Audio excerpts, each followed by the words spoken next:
Welcome back. It's me, Terry Wada with Collabo Creative, a local service design company here in Indianapolis, and we are coming at you with another 5 minutes of tips and tricks to help improve collaboration and creativity in your organization. So we've been talking about community engagement this month just because we love nonprofits, we love engaging communities, and in the lunch and learns we've been holding this month, one question that we got from our audience was so fantastic we wanted to showcase it and talk about it on this video. So the question was, as a facilitator, when you're engaging with community members and you create an activity, do you have an idea of what kinds of answers you're looking for before you do the activity? So this question came about, I'll give you a little bit of background, because we were doing a brainstorming session, right? Everyone knows what brainstorming is, I'm sure. If you don't, drop us a comment and we'll give you an explanation. But we were running a brainstorming session, and the question that everyone was responding to and giving answers for was about, what are you going to do for the weekend? What's your plans for the weekends? What are all the different things you could do in Indianapolis this weekend? And everyone generated lots of ideas. We had them write notes on post-its and stick them all over the table. And everyone came up with so many fantastic ideas.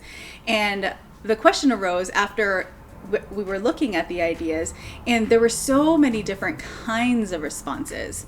Some folks had talked about the tasks they were going to do, and other folks talked about running through sprinklers and playing with their 4-year-olds. And so the range of those kinds of answers that we got started to build this question of, well, is this the kind of information we're trying to gather?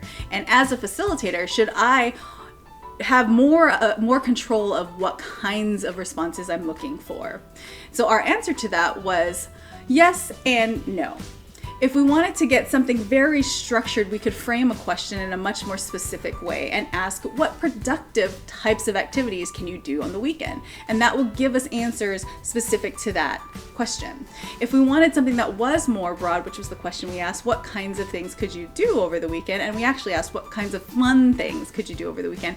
Having this broad range of productivity tasks to playing in sprinklers helps us understand the different kinds of priorities that community members have. On one side, someone might find being productive very fun, because that was the question, versus someone else playing with their kids, going through sprinklers, that's what they value as fun. And so it tells us different things about these different kinds of people, and both of those types of responses are immensely valuable, especially when we're trying to understand what do community member lives look like, right?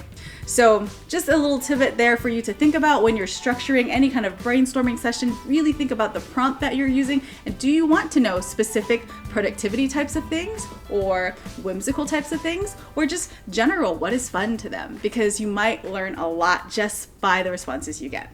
So that's all we got for you today.